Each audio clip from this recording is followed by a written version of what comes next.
Let's get real, and it's Darlene Darragh from Century 21 Dreams, and I'm your host. Today is Wednesday, April 19th, and we have a lot to cover today. It's been a while, it's been a while since I did a podcast. Sorry, I'm a little bit hoarse. Sorry, nothing more annoying than hearing a host actually, coughing and hacking. Anyways, okay, so we have a lot to go over today. There is a coming up budget that the government keeps alluding to the fact that they're going to put some regulations in. They had 3 levels of government met yesterday to go over the Ontario sort of hot market and what they need to do to regulate it and try to cool the market down. A lot of accusations, quite interesting as a realtor. They seem to often throw it up, that it's our fault. But the truth is, when you are a listing agent, you don't control whether or not a property goes into a bidding war. And in some cases, as the market is starting to naturally begin to cool down, we're seeing that is actually starting to happen less and less in certain areas. But, excuse me, at the end of the day, our fiduciary duties is to our seller. We try to get the best price possible. I mean, I'm sure that there's realtors that are breaking certain rules, but generally speaking, most of us ethical realtors are not doing that. So having said that, let's talk about what they're, timing the market and really your perspective whether or not you're a buyer or a seller. A buyer is looking at this and is probably thrilled. They're getting tired of losing out on properties and bidding wars. And in many cases, the accusations, and some of them well-founded, although we do have a lack of data to support actual numbers, the thought that a lot of foreigners are buying things and leaving them houses vacant and they're getting outbid. So there really is a perception right now by Canadians that they're really losing out on on purchasing because of foreigners. So there is a lot of public outcry as well to have some changes happen. The government has tried over the last year or so a variety of different means of trying to cool the market down through mostly on the lending side, and we've gone over some of this stuff in previous podcasts, so I'm not going to really repeat all of that. But really, what is some of the options that the government is starting to talk about, and really the effect that it could have on sort of the marketplace? Okay, so one of the things that they're talking about is a foreign buyer tax. Now, the BC government did this. It had an immediate effect, and I've said this, repeatedly. It was about a 45% impact overnight on the market. The problem was the way that it was done. There wasn't a lot of consultation done with the real estate community. And it really tumbled existing deals that were in the pipeline that hadn't yet closed. So the ramifications were massive. That if one deal, it's a revolving effect. If one deal falls apart, another could fall apart, and there's a chain reaction, which I don't think was what the government really had anticipated. So I'm hoping that the Ontario government is a lot more careful. They did roll some of the things back because it was really so far-reaching. And again, we've talked about that in previous podcasts, but some of it was for non-residents. If they were living here, as an example, on a work permit or student permit, they were canceling or clawing back the 15% foreign tax that they'd implemented, as well as new builds. Often it's several years before something gets completed, so they started to look at pulling some of that back as well. But again, the foreign tax, they're really talking about, a lot of people are saying that it's back on the table. So again, depending on how they do it, because do remember that when a deal happens, it doesn't close overnight. So a lot of times people have bought thinking that they have a certain budget, and suddenly if you slap on a 15% tax, it could make the difference between whether or not someone will complete or able to complete a transaction. Okay, the next one that they're talking about is something called a flipping tax. And that is really targeted at speculators. Now, they're saying that there's nothing wrong with people buying properties, fixing them up, and renting them, because again, we have a real shortage of rental. That's another whole other segment. But the flipping tax, they're really going after people who are really looking at just making a quick profit. So they're talking about putting a tax on that, and part of that sort of ties into almost the capital gains tax as well, because really as a Canadian we're allowed our principal residence is not taxed, the sale. But if it's not a principal residence, they're really taxing it on the capital gains tax of 50% of the profit. So there is some talk about also increasing that tax. So that's another area, and that also would affect the flipping, and so that might be part of the flipping tax or in addition. There's also some talk about a tax on vacant properties. Now, BC had implemented this as well, and they did it this year, and that one is actually one that a lot of people are supporting, because there is a lot of concern about the fact that particularly foreign buyers are buying properties with no intent of ever renting them out, so it's affecting the rental market. And they're just sitting there. Now that's, as a realtor, that is not good for any community. I see it all the time. I see the complaints, and it affects also both the livability of a community, but also the effect of other people's houses and their value, especially if a house is not kept up. So for instance, when the BC put this vacant tax on their properties, meaning that it's vacant for 6 months or more in a given year, they actually put a 1%. So as an example, that would be $10,000 a year on $1 million property. So that really would, I think, stop the houses that are being purchased just really to dump money here and never really have them where they're in the supply chain at all. So a lot of people are actually saying that one would actually, if they have to implement something, might not be a bad idea. Okay, so that's sort of your other thing. Now, there is another one that is also a tax or stopping the speculation of resale contracts in the pre-construction homes. And this is often referred to as property scalpers. Now, they're saying that real estate speculators or investors, I mean, in some cases they're blaming real estate agents, but it could also be buyers, where they're actually buying a property and it's being flipped several times or many times before the closing date, driving the price of the house up. So one of the things that the BC government did was that they actually required that when these offers were happening, that it required the seller's consent for the contract transfer and any resulting profit to be returned to the seller. Now that's pretty interesting, because the issue with that, I guess, for some cases is that you have to put a deposit down. So it means that the speculator could have potentially had their money tied up and are obviously not making a profit at all. So then we might have a sort of a version of that. A lot of us realtors are saying we're not seeing as much of that. BC, it was crazy apparently, but I haven't personally seen a contract sold many times. We call it an assignment. And it could be definitely some speculation. Sometimes it's just life changes happen, because do remember that with some of these new builds, it could take a couple of years or more for something to be completed. So again, we have to tread carefully on that. But if somebody's buying up 45 houses in a subdivision, chances are they're not living in 45 houses. So really, then that does sound reasonable. Another thing that they're talking about is possibly, ending cheaper credit for speculators.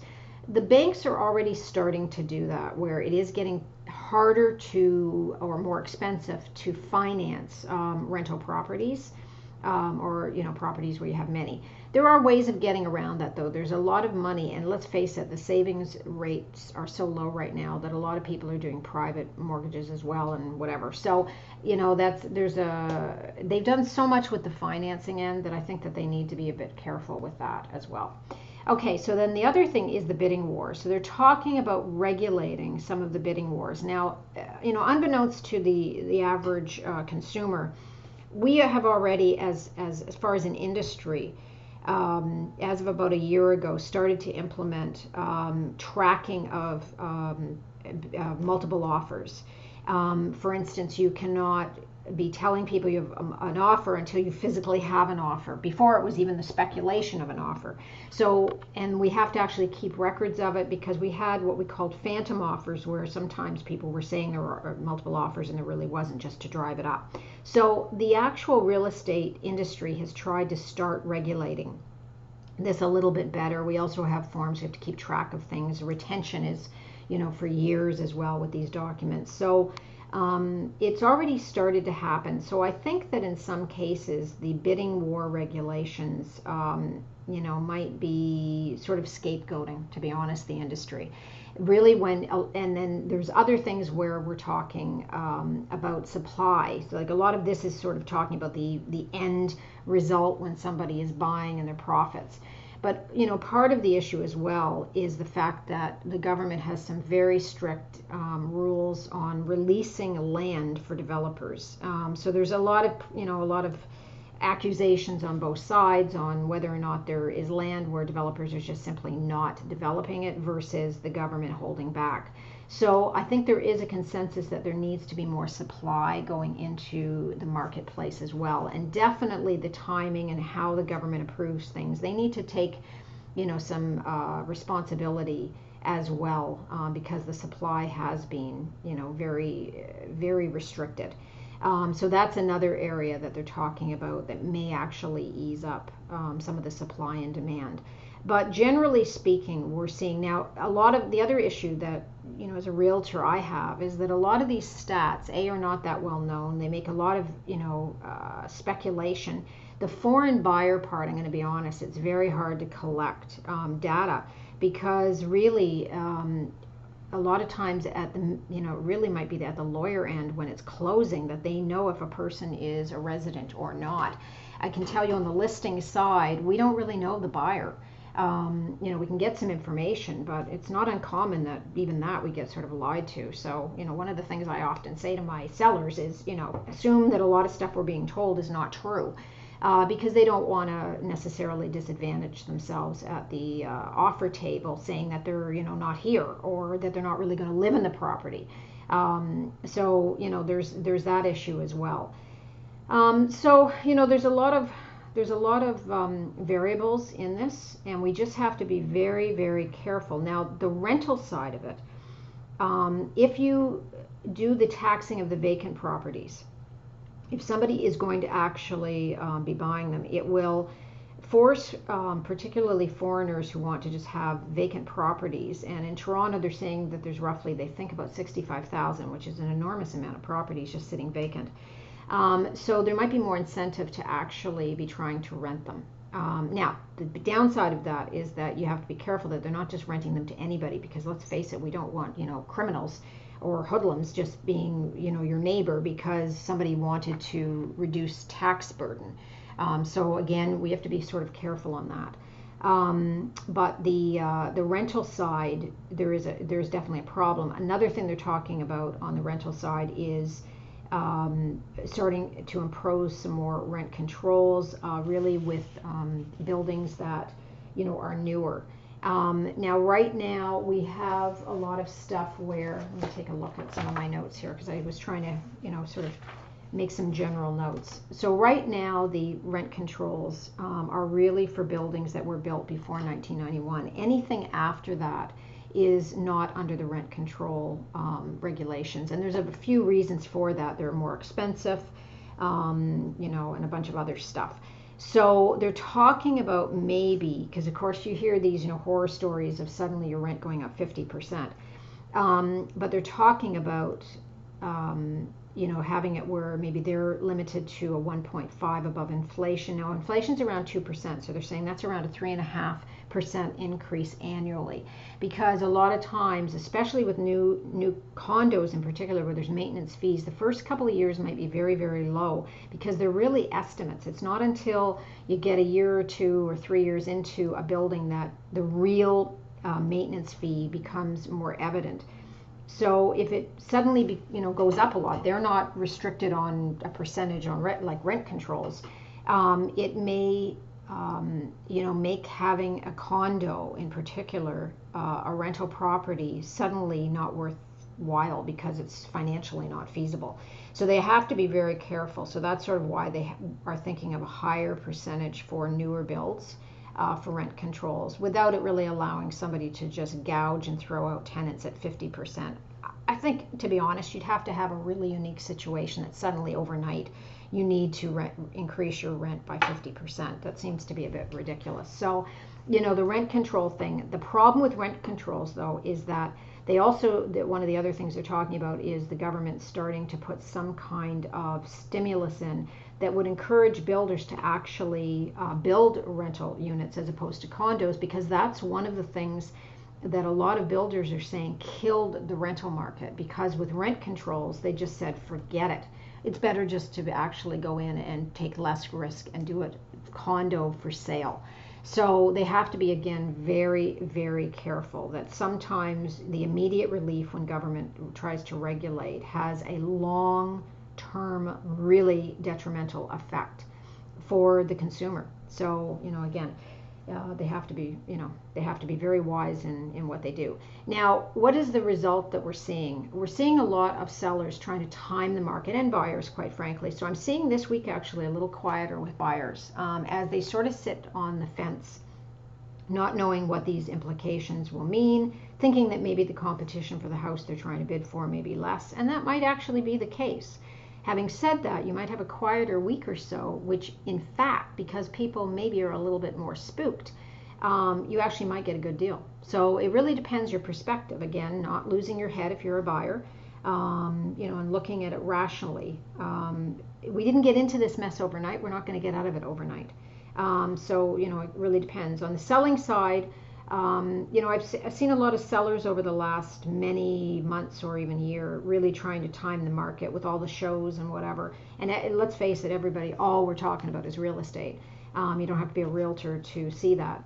A lot of people have tried to become what they think is an expert, and they try to time the market. And they really mix up often list prices versus actual sale price, etc. And there has been a lot of speculation and a lot of greed on these. Part of the seller. We all want top dollar, don't get me wrong. But, some of these new things might actually put a bit of a reality check into the market as well. Again, it's about timing and knowing. If your house is in good shape, it's in a good area, and there's not that much inventory, people are still, paying a lot of money for homes. Canadians love homes, and I don't think that's going to change anytime soon. So if I can help at all, email me at darlene@homesale.divas.com. Call or text me at 905-484-4653, and I would be happy to help. Take care, and I'll see you on the next podcast.